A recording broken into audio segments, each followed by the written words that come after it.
Qué gusto saludarlos a todos y a todas aquí en el corazón mismo del centro histórico. Hace algunas semanas estuvimos aquí con un gran público escuchando dos conferencias impartidas por el doctor Carlos Tello Díaz, para que no pasara desapercibida una fecha importante en la historia de Oaxaca, que es el 150 aniversario luctuoso de el benemérito de las Américas, don Benito Juárez. Gracias a la Universidad Autónoma Benito Juárez de Oaxaca, con la generosa participación del Instituto de Investigaciones en Humanidades y su director Francisco José Ruiz Cervantes, que nos apoyó con toda la organización para que fuera un éxito esta tarea de celebración. Carlos Tello Díaz, sin duda, es uno de los biógrafos más importantes de don Porfirio. En el contexto de esa celebración histórica, él hizo un acercamiento a dos personajes oaxaqueños gigantes de la historia de México, como don Benito Juárez y Porfirio Díaz. La primera conferencia trata sobre cómo fue ese acercamiento y la relación cordial entre ambos. La segunda conferencia toca el tema del conflicto, del distanciamiento. Disfruten estas dos conferencias. Quiero que las revisen muy bien, que la critiquen y sus aportaciones nos las hagan llegar para que contribuyan al permanente debate de las ideas en Oaxaca.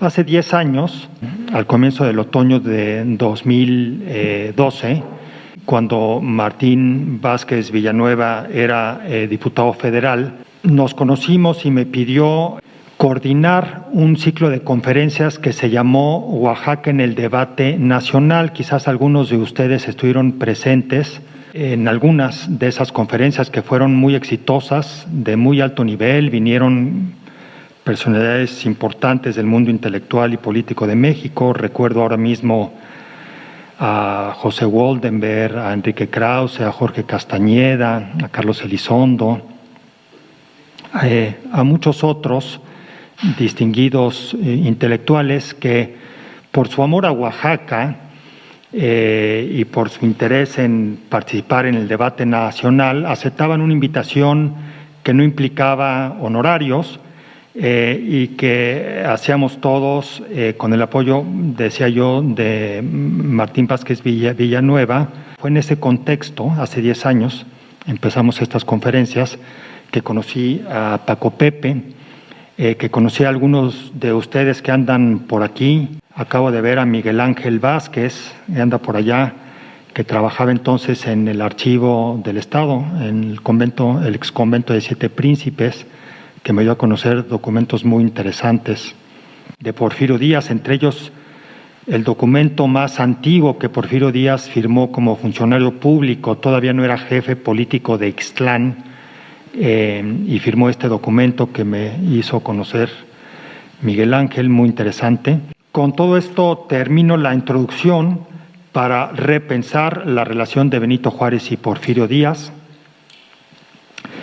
Fue una relación muy compleja, muy intensa, entre los dos mexicanos que fueron, sin la menor duda, los dos mexicanos que más trascendencia tuvieron a lo largo de ese medio siglo, ambos oaxaqueños. se tiende a pensar en Díaz y Juárez como adversarios, como antípodas, y justamente el objetivo de la plática de hoy y de mañana es repensar esa caricatura que se tiene de la relación que tuvieron Juárez y Díaz y volver a los hechos para que los hechos hablen y nos demos cuenta el tipo de relación que tuvieron los dos. El día de hoy voy a hablar de la amistad de Juárez y Díaz y el día de mañana voy a hablar de el choque que los enfrentó. Hoy sobre los aliados y mañana sobre los adversarios. Empiezo con Benito Juárez. Se cumplen este verano 150 años de su muerte. A nivel nacional, pues se decidió darle a este año el nombre de Enrique Flores Magón, Ricardo Flores Magón, otro oaxaqueño, y no el de Benito Juárez, lo cual a mí me parece pues un error difícil de entender. Benito Juárez era una generación casi, una generación anterior a la de Porfirio Díaz. Nació, como todos sabemos muy bien, en 1806 en la Sierra Norte, ahora llamada Sierra Juárez en su honor, en un pueblo muy pequeño donde en aquel entonces había no más de 20 familias, San Pablo Guelatao. Y ya huérfano, abandona la casa de su tío Bernardino Juárez donde vivía y camina 2 jornadas hasta llegar a la ciudad de Oaxaca, en la que empieza su nueva vida. Una vida que lo habría llegar a ser uno de los personajes más importantes no solo de México, sino de América. Los grandes biógrafos de Juárez, hay grandes biógrafos de Juárez, Ralph Redder es uno de ellos, Brian Hammett, cuando hablan de Juárez de manera detallada, de Juárez como el líder del Partido Liberal en la Reforma, el jefe de la República en la guerra contra la intervención y el imperio. Pero me parece que ningún biógrafo de Juárez explica el misterio de Benito Juárez. ¿Cuál es el misterio de Benito Juárez? Es el que significa haber sido un niño zapoteca, pobre, que aprendió a hablar tarde el español y que se convirtió con los años en presidente de México, y no en cualquier presidente de México, en el presidente de México que llevó a cabo la reforma y que derrotó al imperio de Maximiliano. ¿Por qué ocurrió algo así aquí en Oaxaca hace más de 150 años, hace cerca de 2 siglos? Bueno, se me ocurre que una de las razones, desde luego, es la relativa benevolencia de la conquista de Oaxaca, distinta a la conquista de Chiapas, que fue muy sangrienta, que fue muy cruel, en la que la población indígena no se vio sometida aquí en Oaxaca como se vio sometida, por ejemplo, en Chiapas, en Guatemala, en otras regiones de esta zona geográfica. Y se me ocurre también que una segunda respuesta puede ser, curiosamente, la cochinilla grana. Aquí en Oaxaca, a diferencia de otros estados como los del Bajío, como Guanajuato, por ejemplo, la riqueza durante los 3 siglos de colonia no fue la minería, que implicaba la concentración del capital en una persona o en un grupo de personas, generalmente de origen español, y el sometimiento de la población local o incluso su desaparición, como es el caso del Bajío. Aquí la riqueza fue generada sobre todo alrededor de la cochinilla grana, que no estaba concentrada en manos de un solo empresario o grupo de empresarios de origen español, sino en manos de las comunidades indígenas, en las mixtecas, aquí en los valles.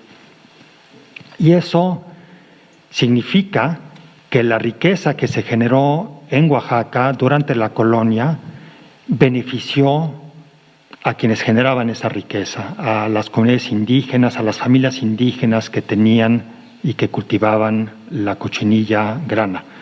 No es casualidad que se diera por ello el caso de Juárez, aquí en Oaxaca. Juárez, por otra parte, no fue el único ejemplo de un indígena exitoso a mediados del siglo XIX. Habían habido ya otros personajes zapotecos que habían tenido éxito en una cultura que no era la suya.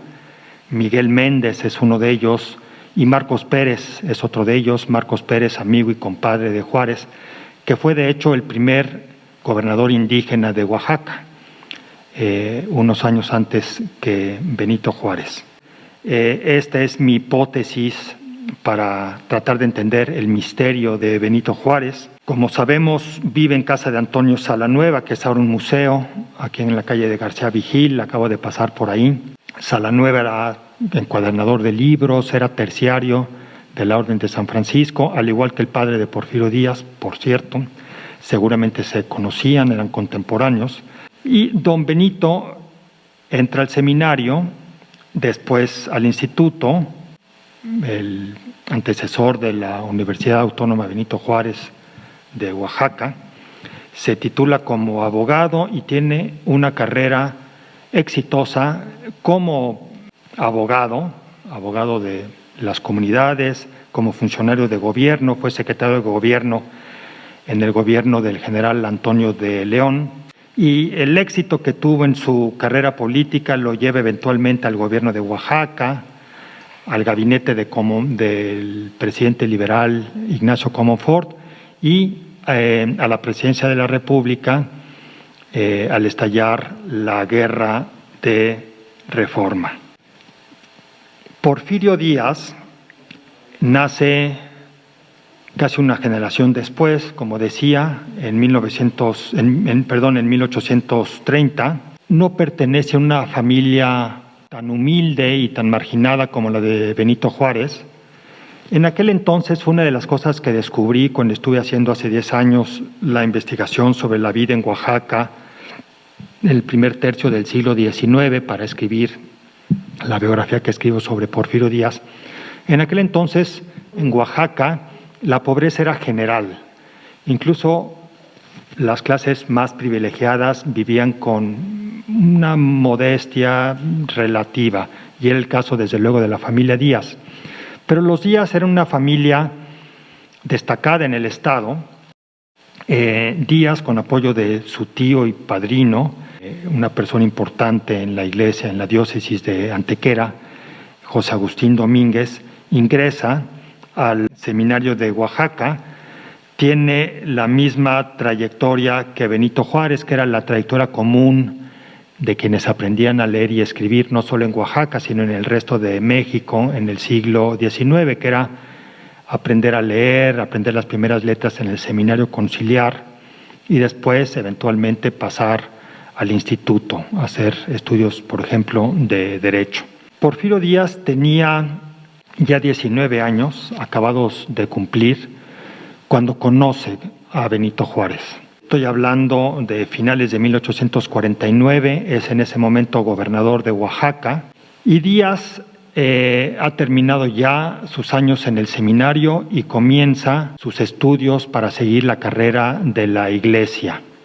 Uno de sus mejores amigos, José Justo Benítez, había sido incluso tonsurado, estaba destinado también a la carrera de la Iglesia, como Porfirio, apoyado de nuevo por su tío, protector y padrino de bautizo, José Agustín Domínguez. Tenía incluso una beca. Y estando así las cosas, Porfirio, para ganar algunos pesos, daba clases de latín a un hijo de Marcos Pérez.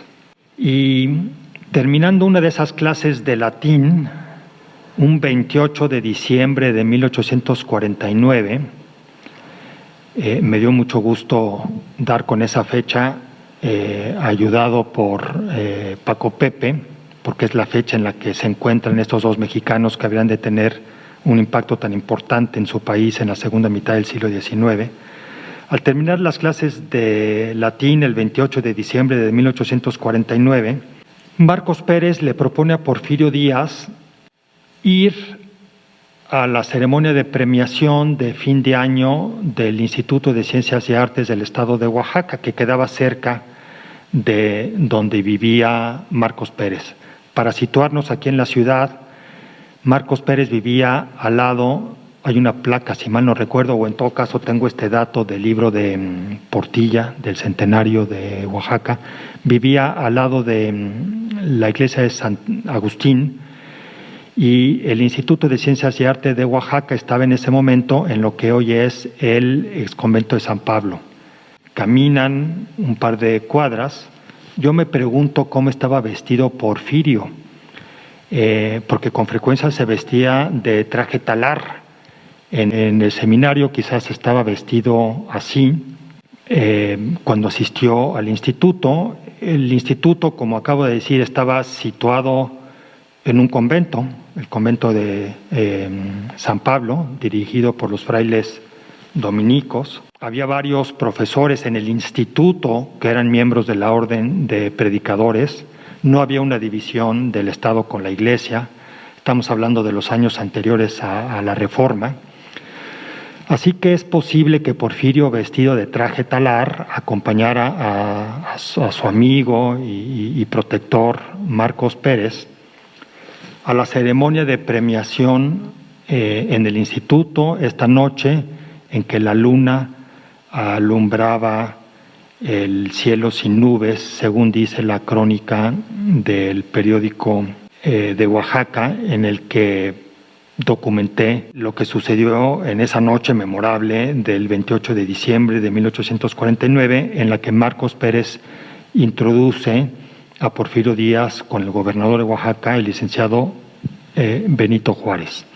El propio Díaz habla brevemente en sus memorias de este encuentro, sin dar la fecha, pero tiene este encuentro, al menos lo tiene en las memorias de Díaz, un valor dramático gigantesco, porque dice Díaz en sus memorias, a partir de este encuentro suyo con Juárez y con estos personajes, entre ellos Marcos Pérez, que toma la decisión esa noche de no seguir la carrera de la Iglesia, de renunciar a la beca que tenía y de incorporarse al Instituto de Ciencias y Artes del Estado de Oaxaca para estudiar la carrera de Derecho. Es una decisión muy dramática que impacta enormemente a su mamá, a Petrona Mori, provoca que llore durante varios días. Porfirio en sus memorias cuenta que al final él le dice a su mamá que va a estudiar lo que ella quiera, que va a seguir la carrera de la Iglesia, y entonces su mamá, como la describe Díaz, respirando hondamente, le dice que no, que haga lo que quiera, que vendrán tiempos difíciles, pero que su decisión es dejar la Iglesia y estudiar Derecho en el instituto, que así lo haga. Y así, con el apoyo de su madre, quien, dice Díaz, le dio la mala noticia a su padrino y protector, José Agustín Domínguez y Díaz, Porfirio se integra al instituto. Es el mismo discípulo de Benito Juárez. Porfirio Díaz toma una de las clases que da Benito Juárez, la clase de Derecho Civil. Eran clases aquellas, estamos hablando de 1850, 51, 52, eran clases de muy distintas a las que conocemos hoy. Eran salones muy pequeños, había muy pocos alumnos. En uno de ellos, el profesor de la cátedra de Derecho Civil era el licenciado Benito Juárez, y había 6 o 7 alumnos, 2 de los cuales eran Porfirio Díaz y Matías Romero, quien sería después el primer embajador de México en los Estados Unidos. Oaxaqueño también y muy amigo tanto de Juárez como de Díaz. Porfirio frecuentaba a don Benito en el instituto todas las semanas. Lo vio también en las reuniones de la Logia Cristo de Oaxaca. Ambos eran masones. El nombre de Benito Juárez como masón era Guillermo Tell. El nombre de Porfirio Díaz como masón era Pelícano. Y así Porfirio y don Benito se veían no solo en el instituto, sino también en las reuniones de la logia, en las reuniones de tipo más social en casa de Marcos Pérez, e incluso Porfirio en sus memorias dice que el licenciado Benito Juárez, que tenía gran predilección por él, según dice el propio Díaz, lo invitaba a ciertas ocasiones a su propia casa. De modo que Porfirio se volvió una especie de discípulo, desde luego, del licenciado Juárez, un alumno de Benito Juárez y también un amigo menor en el sentido de pertenecer a una generación más joven. Ambos eran parecidos.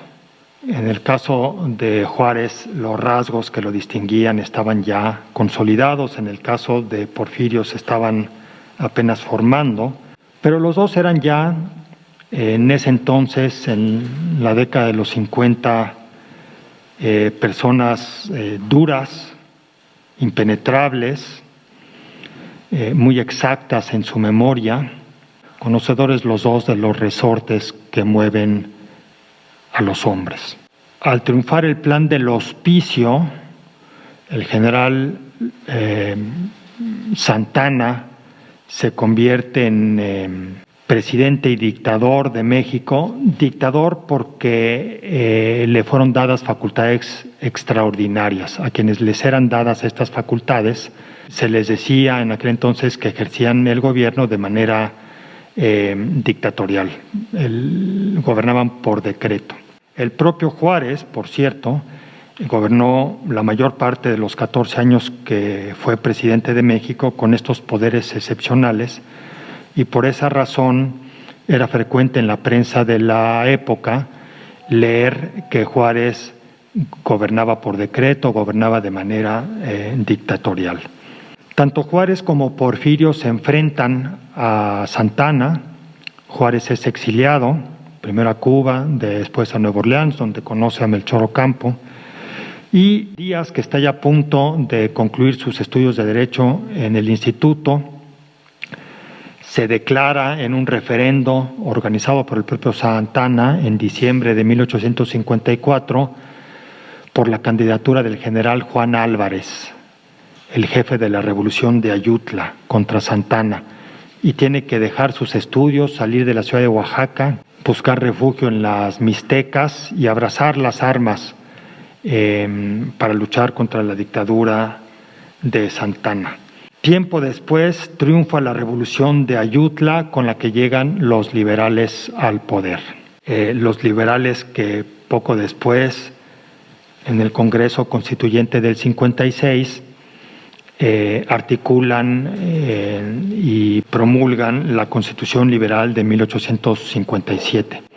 Aquí en Oaxaca, entre paréntesis, como en otros estados fronterizos dedicados al comercio, como Nuevo León, como Veracruz, predominaban por mucho los liberales, los miembros del Partido Liberal. Eran muy pocos quienes comulgaban con los conservadores aquí en Oaxaca. La distinción importante en Oaxaca fue más bien entre liberales moderados, que eran los que llamaban borlados, y los liberales radicales, que eran los que llamaban los rojos. Y tanto Porfirio como Benito Juárez eran liberales rojos. Uno como el otro, ya en el ejercicio del poder, moderaron sus ideas, sus convicciones y también sus opiniones, y dejaron de ser lo que fueron ambos en algún momento, liberales rojos, jacobinos, exaltados, como se llamaban en aquel entonces. La guerra de reforma estalla porque desde que México conquistó su independencia de España, los mexicanos no se pudieron poner de acuerdo sobre el tipo de país que querían, sobre todo con respecto de su herencia colonial. Los mexicanos se dividieron en dos grupos.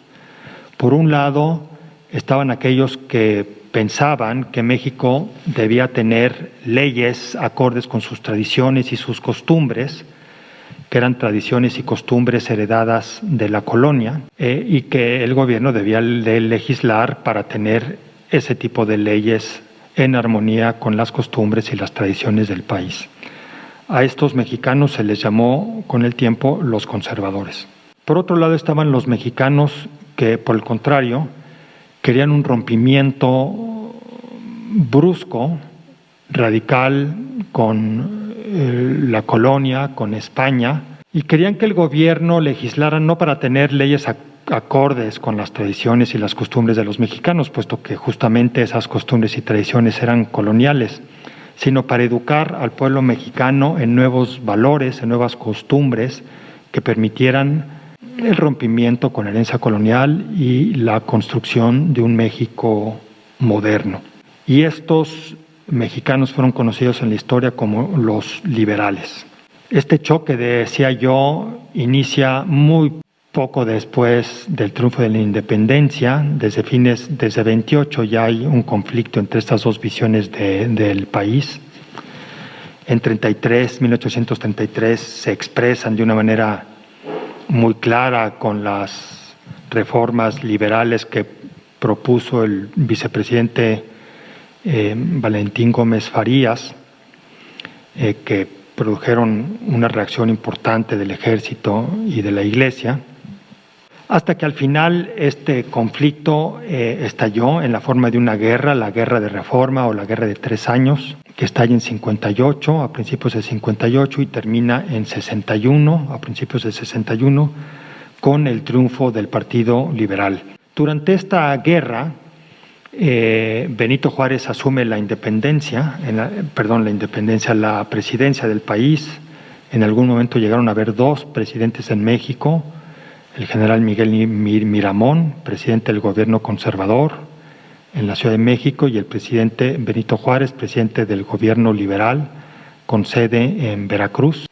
Y durante estos 3 años, la relación de Benito Juárez y de Porfirio Díaz, que hasta entonces había sido una relación pues de amistad, de Díaz como discípulo y amigo de Benito Juárez, se convierte en una alianza política muy importante. Díaz es nombrado con apoyo de Juárez jefe político y comandante militar de Tehuantepec, una región muy importante de Oaxaca, como lo sigue siendo por muchas razones en ese momento, y de manera concreta porque en aquel entonces el istmo de Tehuantepec era el paso más frecuentado para que los americanos cruzaran de un océano al otro, del Atlántico al Pacífico.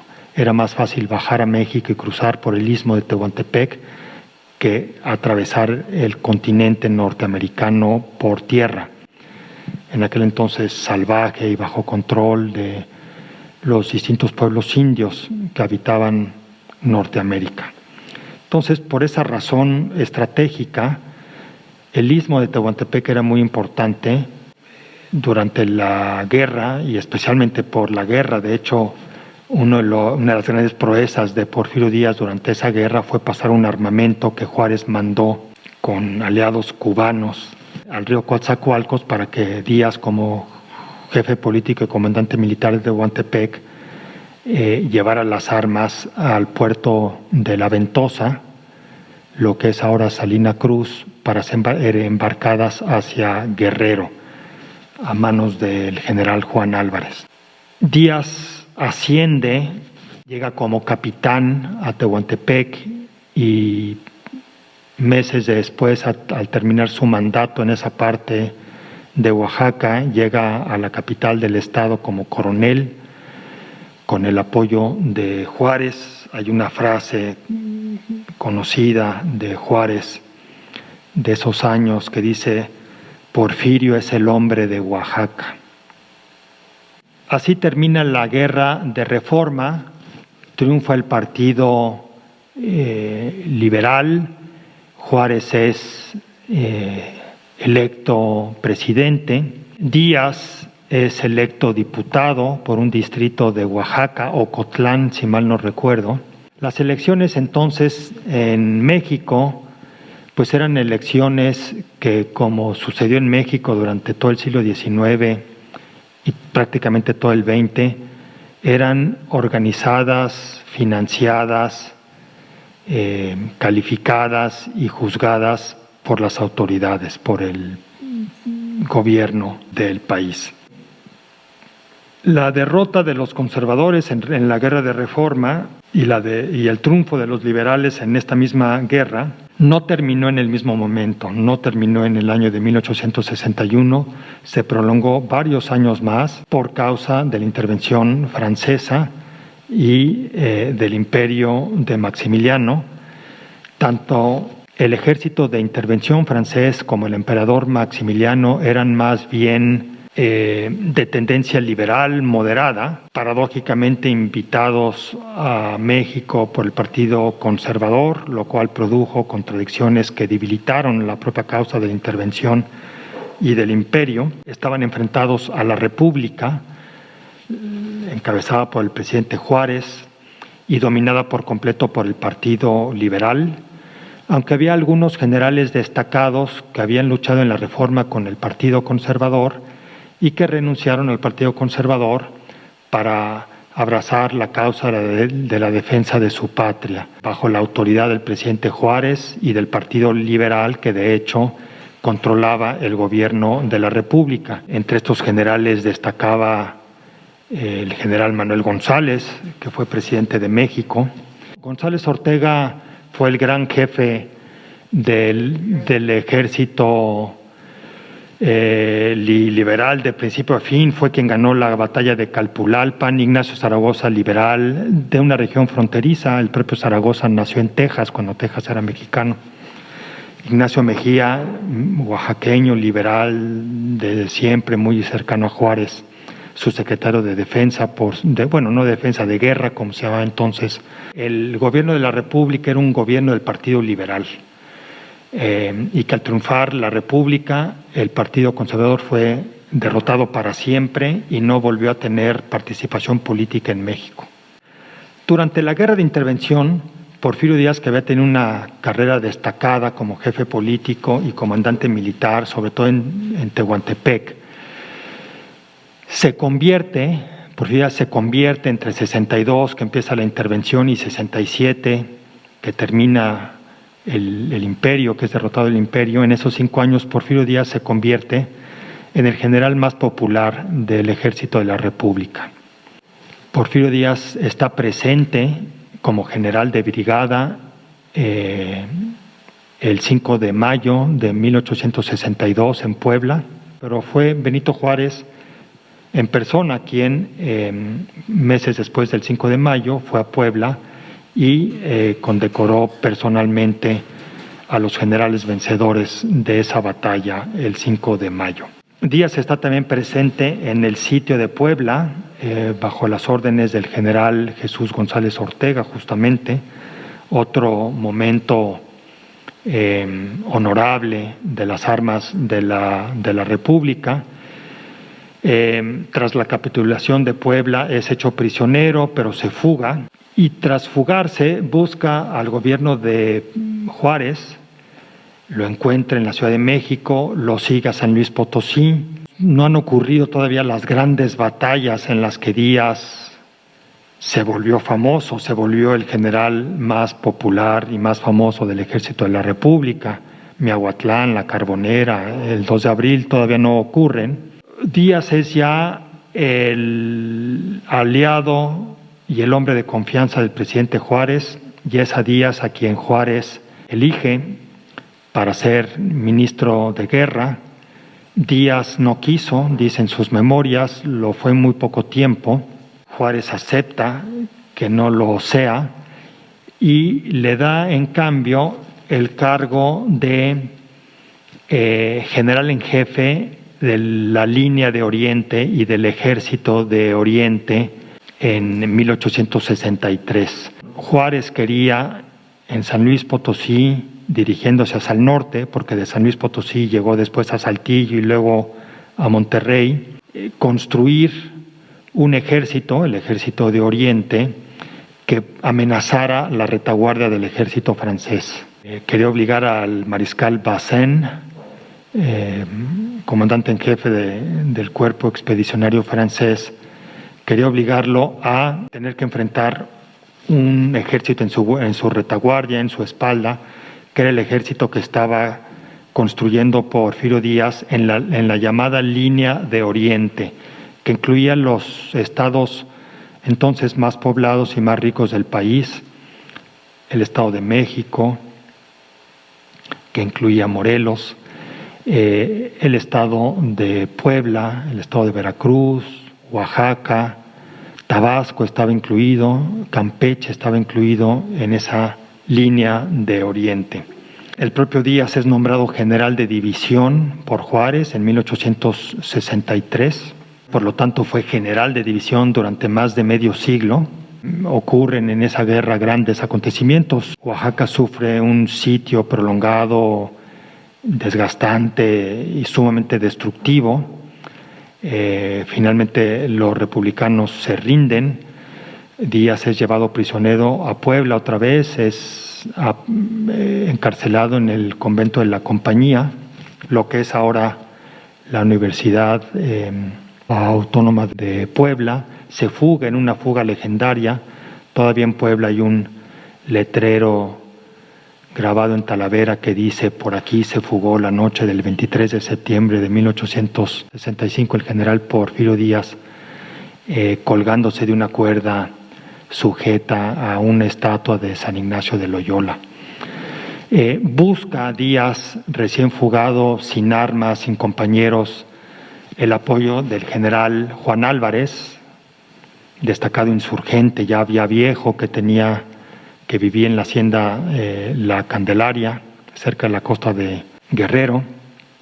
Busca su apoyo, Álvarez le da algo de armas y Díaz comienza a construir un ejército con las armas que le daba el enemigo emboscado por sus fuerzas y empieza a construir este ejército con el apoyo de los oaxaqueños, sobre todo de las mixtecas, de la Sierra Norte, y con ellos derrota a los imperialistas en las batallas de Miahuatlán y La Carbonera, toma la ciudad de Oaxaca y desde aquí emprende la marcha sobre Puebla, que toma por asalto de manera memorable el 2 de abril de 1867 y más adelante la Ciudad de México, que se le entrega sin combatir, y Díaz tiene el gusto y el honor de recibir al presidente Juárez con la bandera mexicana ondeando en la Plaza Mayor de la Ciudad de México y entregarle las llaves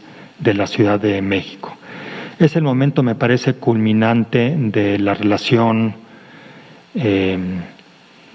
hecha de amistad, de alianza, de convicciones compartidas entre Benito Juárez y Porfirio Díaz. Y a partir de entonces comienza el desencuentro entre estos dos grandes oaxaqueños, que va a ser el tema de la conferencia de mañana.